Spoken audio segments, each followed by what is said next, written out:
నేను ఉమామహేశ్వరి. అందరూ బాగుండాలని ఆ దేవుని ప్రార్థిస్తూ ఈ రోజు వ్లాగ్ అయితే మార్నింగ్ స్టార్ట్ చేశాను అనమాట. 1వ తారీఖు వచ్చిందంటే ముఖ్యంగా మనం ఇంట్లోకి సరుకులు కాడించి అలాగే మనకి ఈ మంత్ అంతా ఉపయోగపడే పనులన్నీ చేసుకుంటాం కదా. అలాగే ఎండలు మండిపోతున్నాయి. మరి ఈ ఎండాకాలం నేను చేసే కొన్ని పనుల్ని మీకు షేర్ చేసుకుంటున్నాను. ఇక్కడైతే నేను ముందుగా క్లీనింగ్ చేస్తున్నాను అనమాట ఇంటిని. అలాగే చూసారు కదా, ఇవైతే తలదిండ్లని ఈ క్లాతులను అయితే మార్చుతున్నాను. ముందుగా ఈ దూదుల్ని గట్ట నేను డాబా పైన ఆరబెట్టాను అనమాట. ఇక బట్టలన్నీ తీసి వాషింగ్ మిషన్లో అయితే వేసేసాను. ఇక ఇవి ఊసిమేలోపు చక్కగా ఇల్లంతా క్లీన్ చేసేసి ఒకసారి ఇదిగోండి ఇల్లంతా ఒకసారి మాప్ పెట్టేశాను కదా క్లీన్గా. ఇక తలదిండ్లు దూదులు గట్ట ఎండలో ఎండబెట్టాను కదా, అది సంవత్సరానికి ఒకసారి అలా ఎండబెడతాను అనమాట. కవర్లో అవి మార్చేస్తాను. చాలా చిరాగ్గా అయిపోయినాయి కదా. చూసారు కదా, ఇలాగా ఇంట్లో నేను క్లీనింగ్ పని అయితే ఫినిష్ చేసుకున్నాను, వంటగది గట్టాను. ఇక ఫైనల్గా నేనైతే ఇక్కడ పెద్ద ఉసిరికాయలు తీసుకున్నాను అనమాట. ఇవి అలాగే ఉంచేస్తే పాడైపోతాయి. ఇలా ముక్కల కింద కట్ చేసేసుకుని ఎండలో పెట్టుకుని చక్కగా మనం ఫ్రిడ్జ్లో స్టోర్ చేసుకున్నామంటే చాలా రోజులు ఉంటాయి. అలాగే వీటితో నేను పులిహార అలాగే ఉత్తినే తినడము అలాంటివి చేస్తూ ఉంటాను అనమాట. మనకి ఈ విటమిన్ మంచిగా దొరుకుతుంది కదా ఈ పెద్ద ఉసిరికాయలో. ముఖ్యంగా ఈ రాతి ఉసిరికాయ మొక్కల్ని మనం తేనెలో నానబెట్టుకుని తిన్నామంటే రోజు ఒక పెక్క కానీ మనకి సర్వ రోగ నివారణ అంట, చాలా మంచిదంట. అంత మంచి గుణాలు ఉన్నాయంట ఈ ఉసిరికాయల్లో. మరి ఇలాంటి ఉసిరికాయలు అంత మాటలు మాకైతే దొరకవు. దొరికినప్పుడు ఎక్కువగా కొనుక్కి నేను ఇలాగా స్టోర్ చేసుకుంటూ ఉంటాను అనమాట. చూసారు కదా, ఈ విధంగా చిన్న చిన్న ముక్కల కింద కట్ చేసేస్తున్నాను.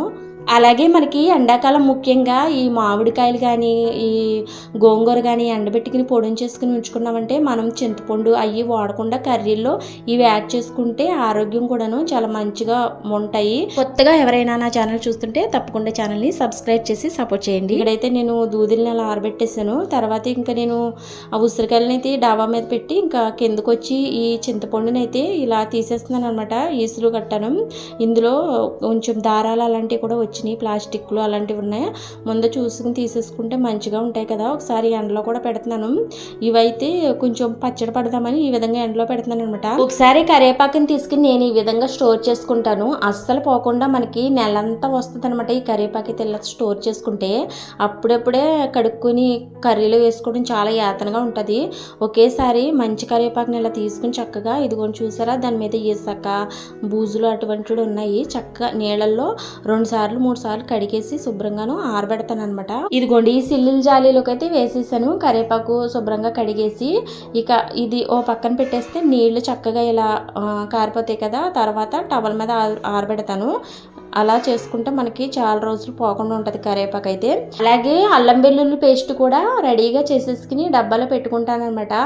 నెలలో వచ్చేసి మేమైతే నాన్ వెజ్ 4 సార్లు వండుకుంటాము, అది కూడా సండేలే అన్నమాట. ఇంకా మధ్యలో అయితే వండుకోము. చేపల కర్రీ వండుకుంటే మనకు అల్లం వెల్లుల్లి పేస్ట్ అవసరమే ఉండదు కదా.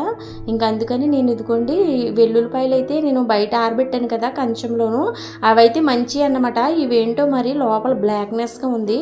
అందుకోసం ఇంకా దీని మీద ఉన్న తొక్కనంత తొలగించేసి ఒకసారి శుభ్రంగా వాష్ చేసేసి నేను అల్లం వెల్లుల్లి పేస్ట్ని అయితే చేస్తాను అనమాట. ఇలా చేసేసుకుని డబ్బాలో పెట్టేసుకున్నామంటే మనకి కర్రీలు వండినప్పుడు అంత యాతన అనిపించదు అనమాట. చూసారా, చేతికి కూడా ఇలా బ్లాక్గా అంటుకుందో.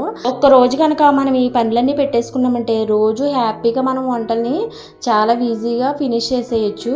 చూసారు కదా, నేను ఫైనల్గా ఈ వెల్లుల్లిని శుభ్రం చేశాను. అలాగే ఈ అల్లాన్ని కూడా శుభ్రం చేస్తున్నాను అనమాట. అల్లము ఒక 5 నిమిషాలు నీళ్ళల్లో నానబెట్టాక స్పూన్తో కానీ శాఖతో కానీ చెక్కినా దాని మీద ఉన్న కండ వచ్చేస్తుంది అనమాట. ఎలా చేస్తున్నాను అందుకని నేను అలా టన్ క్లీనర్తో శుభ్రం చేస్తున్నాను. ఇదైతే చాలా ఈజీగా అయిపోతుంది. ఇదైతే మేము వాడింది కాదండి, కొత్తదన్నమాట. దీనికి ప్రత్యేకంగా పెట్టానమాట. ఇదిగోండి అల్లం అయితే ముక్కల కింద కోసాను అనమాట. అల్లము చీల్చుకోవాలన్నమాట నిలువుగాను.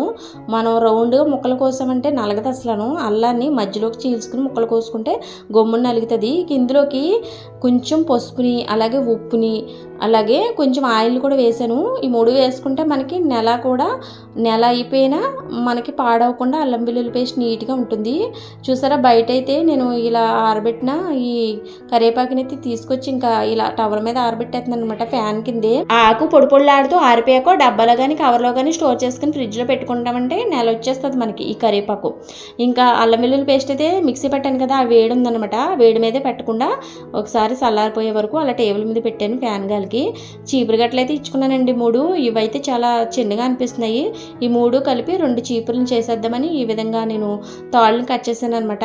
నేను ఎప్పటి నుంచో ఈ చీపురు విషయాల్లో ఒకటి ఫాలో అవుతాను. ఆ విధానాన్ని మీకు షేర్ చేస్తున్నాను. చీపిరి ఎదర భాగంలో ఇలా మనకి గడ్డిలాగా సన్నంగా ఉంటుంది కదా, అదైతే నేను కట్ చేసేస్తాను.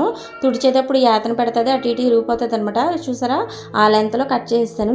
ఇక ఇందులోకి నేను 2 లీటర్లు థమ్సప్ కాయ ఉంటుంది కదండి మనకి పెద్ద కాయలు, అవైతే ఇలా లోపలికి పెట్టేసి చీపుర్లకి ఇలా స్టవ్ మీద అయితే మనం వేడి చేసామనుకోండి, ఇంకా అట్లా పట్టుకుని చక్కగా మనకి ఏండ్లు బయటికి రావు, అలాగే నీట్గా ఉంటుంది. కింద మొదలు కూడా పాడవకుండా ఉంటుంది అనమాట. తుడిసేటప్పుడు మనకి చీరలు అవి వాటికి పట్టేయకుండా చక్కగా ఉంటుంది. ఈ విధంగా చీపురు కూడా తొందరగా పాడవదు అనమాట. చానాళ్ళు నీట్గా ఉంటుంది ఈ విధంగా చేసేసుకుంటే.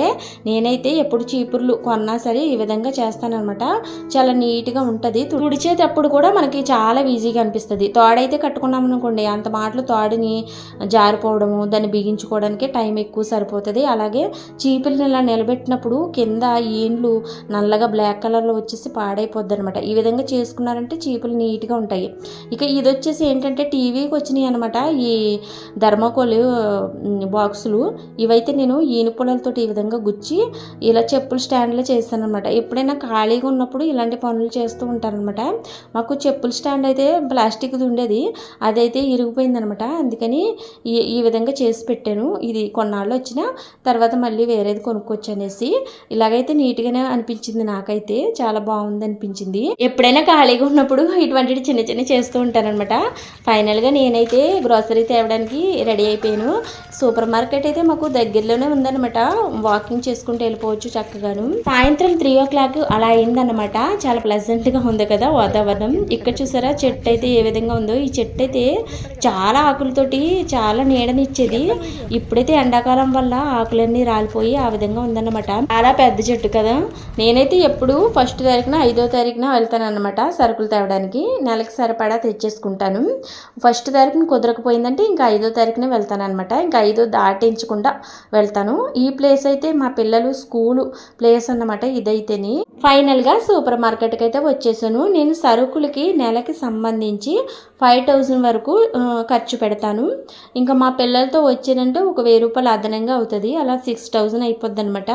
ఇక సరుకులన్నీ నెలకు సరిపడా తీసుకుంటాను. అలాగే కొన్ని సరుకులు అయితే 2nd month కూడా ఓ 10 రోజులకు వచ్చే వరకు ఉండేలాగా ఉంటాయన్నమాట.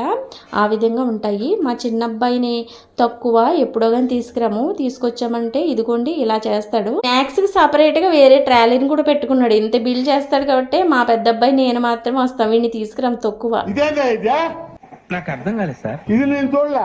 ఇంట్లో కొన్ని సరుకులు ఏమేమి ఉన్నాయి ఏమేమి అయిపోయినాయి అని నేను వచ్చే ముందే చీటీ రాసుకుంటాను అనమాట. ఆ విధంగా నేను సరుకులు తీసుకుంటాను. తొందరగానే అయిపోతుంది సరుకులు తీసుకోవడం. ఎక్కువ టైం అయితే నాకు ఈ డ్రై ఫ్రూట్స్ తీసుకుంటాం కదా, అక్కడైతే టైం ఎక్కువ పట్టేస్తుంది. ఎందుకంటే అవి ధరలు ఎక్కువగా ఉంటాయి, అలాగే మంచిగా కూడా ఉండవు. చాలా జాగ్రత్తగా తీసుకోవాలి, మంచివి తీసుకోవాలి. ఒకసారి అయితే అంజీరా పట్టుకెళ్తే అవి బూస్ కట్టినాయి అనమాట. అవి చాలా ఖరీదైనవి కదా, ఖరీదైనవి కొంచెం ఆ విధంగా పాడైపోయి పట్టుకెళ్ళామంటే మనకు కూడా చాలా ఫీల్ బ్యాడ్గా ఉంటుంది కదా. అందుకని నేను ఎక్కువ డ్రై ఫ్రూట్స్ కడే ఎక్కువ సమయాన్ని కేటాయించి మంచివి తీసుకుంటాను అనమాట. ఎక్కువగా చూసి దీని మీద అయితే బ్రాండ్లు అయితే ఉండవు, కొన్నిట్లుగా అయితే ఉండొచ్చు, కొన్నిట్లు ఉండవు అనమాట. అలాంటప్పుడు జాగ్రత్తగా చూసుకుని తీసుకోవాలి. ఫైనల్గా సరుకులన్నీ తీసేసుకున్నాను అనమాట. బిల్ అయితే వేయించేస్తున్నాను. ముందుగానే మనం ఇంటికాడ చీటీ ప్రిపేర్ చేసుకుని వచ్చామంటే సరుకులు చాలా ఈజీగా తీసేసుకోవచ్చు, లేదంటే బిల్లు ఎక్కువ అయిపోద్ది. చూసారు కదా, ఫైనల్గా ఇంటికైతే వచ్చేసాను. ముందుగా నేను షెల్ఫ్లో సర్దేస్తాను అనమాట. డబ్బాల్లోకి సర్దడానికి వేరే రోజు సర్దుతాను. ముందుగా షాపింగ్ నుంచి వచ్చిన రోజు ఇంకా టైం ఉంటుంది కదా, ఈ విధంగా షెల్ఫ్లో పెట్టేశాను అనమాట. ఇవి టైం ఉన్నప్పుడు ఒక్కొక్కటి తీసి డబ్బాల్లో సర్దుతాను అనమాట. డబ్బాలు శుభ్రం చేసి ఈసారి అయితే కొత్తగా బెల్లం కాకుండా బెల్లం పౌడర్ని తీసుకొచ్చాను అనమాట. అది మీకు చూపిస్తున్నాను. ఇదైతే సబ్జా గింజలు అనమాట. మనం ఎండాకాలం ఇవి నీళ్ళల్లో కలుపుకుని తాగితే చలవ చేస్తుంది కదా ఒంటికి, అందుకోసం తీసుకొచ్చాను అనమాట. వంటకి ముఖ్యంగా వంట నూనెని సన్ఫ్లవర్ ఆయిల్ 2 అలాగే ఈ పల్లీల ఆయిల్ 2 తీసుకుని నెలకి సరిపెడదాం అనుకుంటాను, ఈ 4ను. కానీ మధ్యలో మనం ఏదైనా ఫ్రై ఐటమ్లు చేస్తే చాలు, ఇంకొకటి పడుతుంది అనమాట. నెలకు వచ్చి 5 ప్యాకెట్లు పడుతుంది మాకైతే. సర్ఫ్ వచ్చేసి బాటిల్ తీసుకోకుండా ఇలా ప్యాకెట్లు తీసుకుంటాను అనమాట. ఏరియల్ ఒక 10 అలాగే సర్ఫెక్స్లు ఒక 15 తీసుకుంటాను. బాగా మురుగ్గా ఉన్న బట్టలకి ఏరియాలే వేస్తాను అనమాట. కొంచెం యావరేజ్ బట్టలకి మామూలుగా సర్ఫెక్స్లు వాడతాను. ఉదయం మనం ఎండబెట్టిన ఉసిరి ముక్కలు సాయంత్రం డిన్నర్కి అయితే ఇలాగా ఉసిరి ముక్కలు మిక్సీ పట్టేసి పులిహోర చేస్తాను అనమాట. ఈ వ్లాగ్ ఎలా అనిపించింది మర్చిపోకుండా కామెంట్ చేయండి. అలాగే నా ఛానల్ని సబ్స్క్రైబ్ చేసి సపోర్ట్ చేయండి. మరో మంచి వీడియోతో మళ్ళీ కలుద్దామండి.